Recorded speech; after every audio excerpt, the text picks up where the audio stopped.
Good evening, everyone, and thank you for joining us for a special edition of 9 on Your Side, Hope After Hate. I'm Tanya O'Rourke. We are devoting the next half hour to one topic.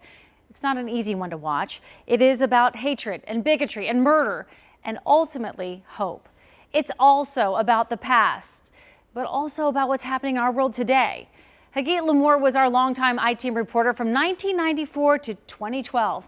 Recently, she used those skills to investigate something personal, a dark chapter in her family history. What she found took her across the world for a lesson that resonates right here at home. Hagit? This started with a question a lot of people are pondering right now, a question from my own son. Why are people so hateful these days against anyone they see as different? It made me realize that much of what we're seeing today follows a powerful playbook from the past, my father's past. So I had to go back to travel to the homeland my dad left in a cattle car train 75 years ago on the way to a concentration camp. I had to uncover his Holocaust journey to understand what to say to my own son now. Oh my goodness. Up these steps. Yes. Behind this door. Be really careful. Lies the hiding place. This was where it happened. The attic I've heard about my whole life. This is where they hid. I've come here to see for myself what happened, why, and could it happen again? Częstochowa, Poland is a 13th century village all grown up. A wide walking path winds through the main alea, postcard picture perfect. This is my father's hometown. I wish I could show you family photos, but they disappeared, along with almost the entire Jewish population here, more than 30,000 people murdered. Lang und rank sein. Flink wie Windhunde. It started with words. Keinem etwas zu leiden. Words that spread hatred. Hatred that spread through media, in articles and political cartoons, to the streets of Częstochowa. And now I've come back to my father's hometown and to the building where he grew up. Through a stone arch above a large courtyard, my grandfather Hirsch built from scratch a shoe factory next to spacious living quarters. Until one day, the Nazis took it all away. Hi. Hello. Nice to meet you. The current tenants let us in. Thank you. Dziękuję. I had no idea it was this large. Recently renovated into small shops and artists' lofts. It's changed, but it's still grand. And one huge surprise. They sell shoes here now. This was a shoe factory, and now they sell shoes here. The old stories come to life. Dad told me how he used to look below from this balcony. This is the square where the selections took place, where the man in charge of getting rid of all the Jews in Częstochowa, his name was Degenhardt. He came here, and all the Jews would be lined up here, and half would be told to go to the right, and the others would be told to go to the left. And one way was to life, and one way was to death. And it all happened right here. But before the selections, the Nazis already had killed my grandfather. His funeral was one of the last formal wartime burials in the Jewish cemetery 5 miles from town. They walked all the way from Częstochowa carrying a casket. It was my grandfather's casket. I came to look for his grave. But it was lost to time. Vandals and vines have ravaged the tombs. One były malowane na złoto te litery. But then another surprise. No one in my family today knew, but this is where my great-grandmother lies. To find her gravestone, which no one had visited for 80 years. I brought a stone to lay somewhere on my journey. This was the place. This one comes all the way from Cincinnati, from the Holocaust and Humanities Center. Saying a prayer at her grave I think was an appropriate place for everyone else who died, whose graves I will never find, who have no graves, who died in ovens or gas chambers or on cattle car trains. I can never say a prayer to them at their graves, but that grave can stand for all of them. Among those whose graves I'll never find, my grandmother and uncle, which brings us to that attic. This was where it happened. This is where they hid with my father. To stand in that attic and just imagine listening to the boots of the Nazi soldiers outside while they hid quietly in that dark. And this is where his mother arranged for him to be smuggled out of the ghetto. He didn't know it was the last time he would ever see her. A few days later, the Nazis came up and they found this hiding place and they took them away on the last transport. They ended up here, the Treblinka death camp. They came on train tracks that were along this route, and when they got off, they had no idea that in hours, their lives were over. Right back there are ashes of bodies, of humanity, of culture, of a whole people that are no more.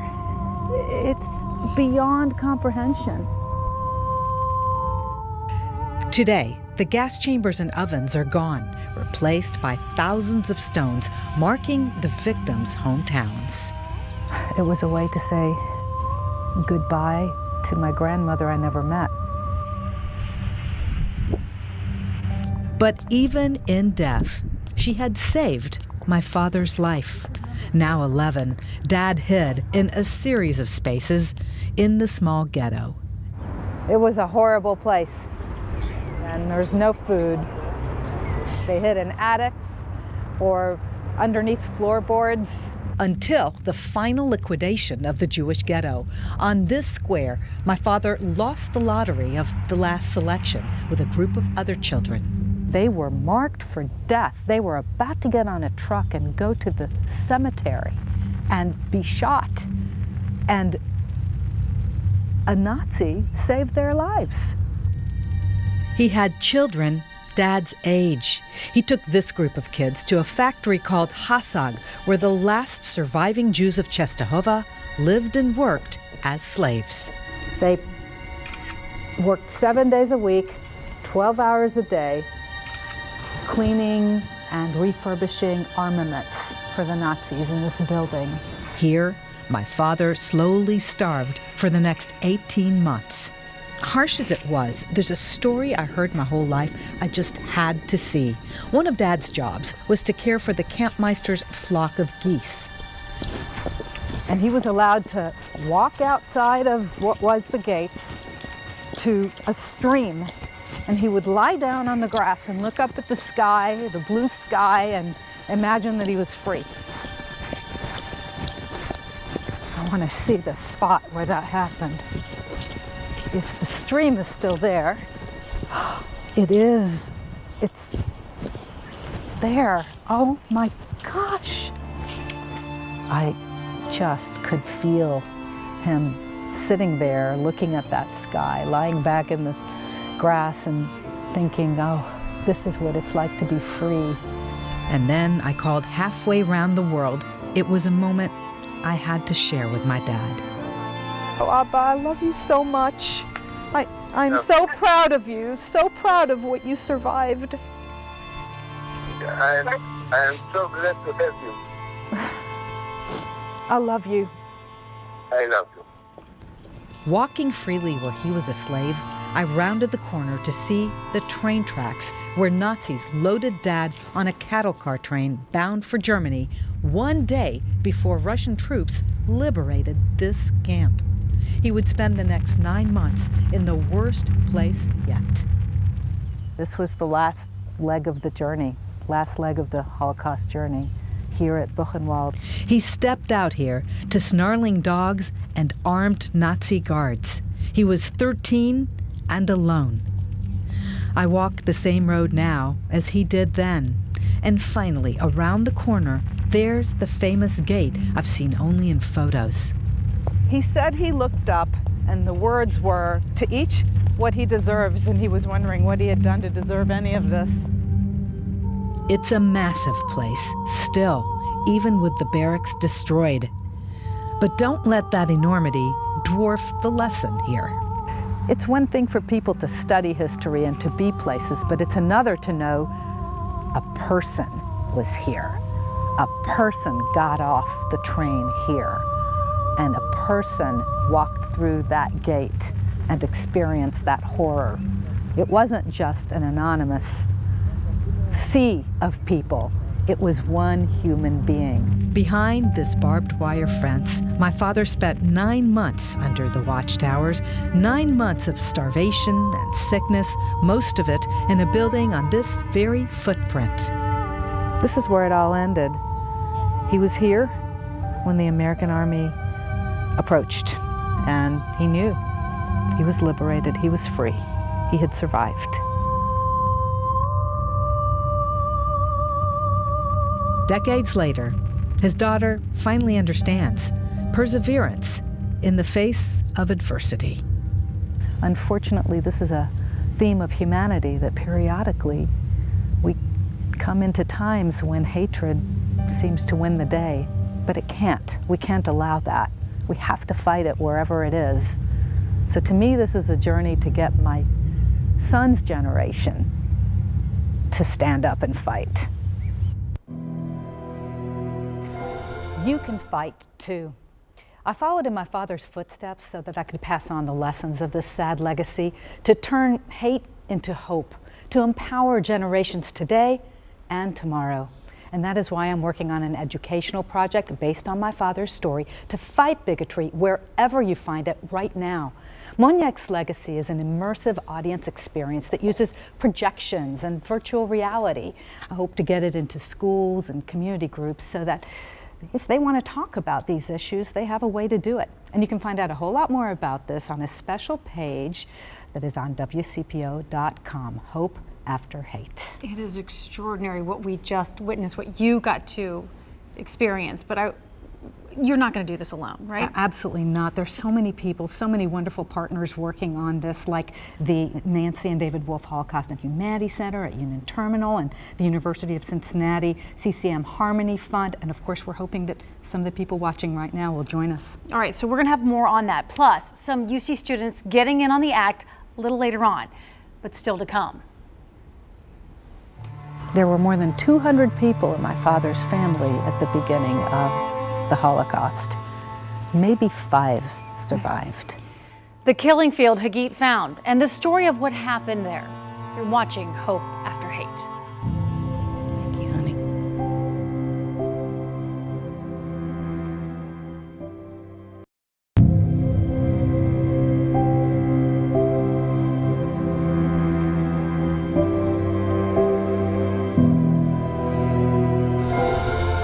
Welcome back to this special edition of 9 on Your Side, Hope After Hate. You've been watching former I-Team reporter Hagit Limor uncover her father's Holocaust journey nearly 80 years ago. Inspired by his story of survival, Hagit set out to create Monique's legacy, an educational project to fight bigotry today. She joins me now. Hagit, why? Why now? Why do this project? Because people today feel so powerless. It seems like people are seeing images and hearing things and they want to know what to do and they don't know what it is. So this project is all about empowering people to stand up. I feel in many ways, Tanya, like I'm sandwiched between 2 generations. There's my son's generation that we talked about, my students at the University of Cincinnati, and then there's my father's generation. He has Alzheimer's now. He can't tell his story anymore. I'm so glad you knew it prior to. Right. And I think in many ways it's almost like the world has Alzheimer's now. The world isn't remembering what happened not so long ago and repeating some of the same mistakes. So we saw in that piece that you found that overgrown cemetery with long lost family graves, but it wasn't your only discovery. No. Please tell us about the killing field. Oh my gosh, it was such an eerie place. It was crazy. It's right in the center of town. And basically right now it looks just like a lawn, but underneath what you're seeing there are 2,000 children, women, and men men where Nazi soldiers corralled them and then gunned them down right there. They were families, neighbors, and they were guilty of one crime. They were Jewish. But you know, you don't have to go to Poland or Germany to see and learn about all of this.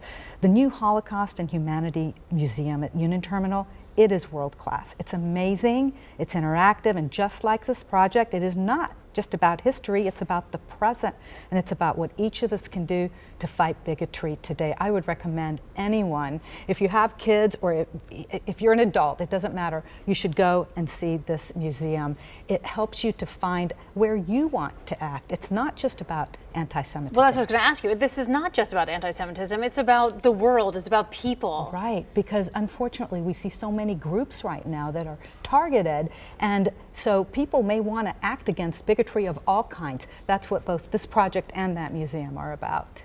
So as we mentioned, Hagit is not doing this alone. Nope. Coming up next, how University of Cincinnati students are helping share her father's story. You're watching Hope After Hate. Stay with us.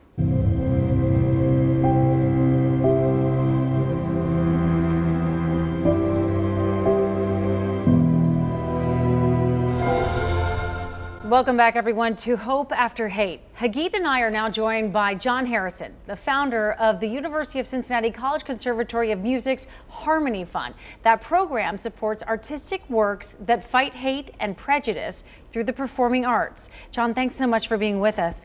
Why is the fund supporting Monique's legacy? Isn't this possibly the ultimate of what we're about? I love this Hope After Hate. It says everything. It says everything we represent. And I was talking earlier about the fact that I was born in 1940. I'm a war baby. And in my early years, I can remember after the war, it started with just heroism and everything was about the excitement of the war as a young person. But through the formative years, suddenly you started to hear about the horror and what this all represented. And I think at that point, we weren't even aware of the enormity of it. So it's very exciting to have somebody doing history and an emotional piece about this to take back to young people who haven't experienced it in any way whatsoever. So for us as Harmony Fund, this is an extraordinary gift Hagit's giving to us. And it's a great gift you're giving to her as well. So in October, Hagit, a group of 15 UC students are going to Germany Yes. and to Poland Yes. to shoot, hopefully, most of this project. We just kind of have a big giant tease here for all of you. I know. And students from all over the college, history, political science, journalism, geography, international affairs, They're all going to go there. They're going to see all of the places that you saw in this story, as well as we're also going to take them to Auschwitz, which is a preserved concentration camp where they can see the machinery of hate. They can see how it rose, and hopefully they can see how it ended, because that's what this is all about. This is about fighting bigotry and hatred right now, right here. It is not just about the past and just about history. We have to keep reminding everyone what happened, right? We must keep this alive.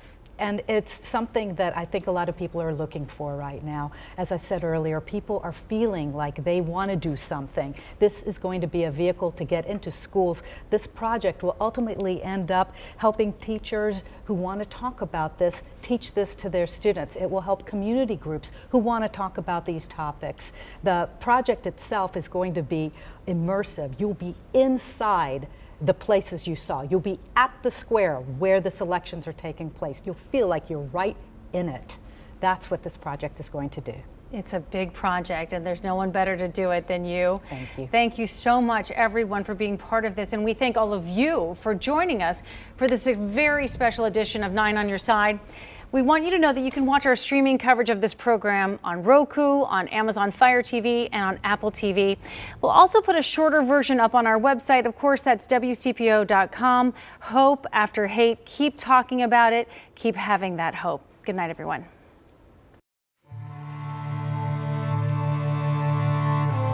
Of course, everybody had over there a number. My number was 11498. I remember today because you had to remember the number. If you didn't remember the number, you could get killed for it. To me, what this project is all about is not about the death and the anti-Semitism and the ugliness, This project is about hope. This project is about learning so that no matter what people are persecuted, we learn to stand up and say no.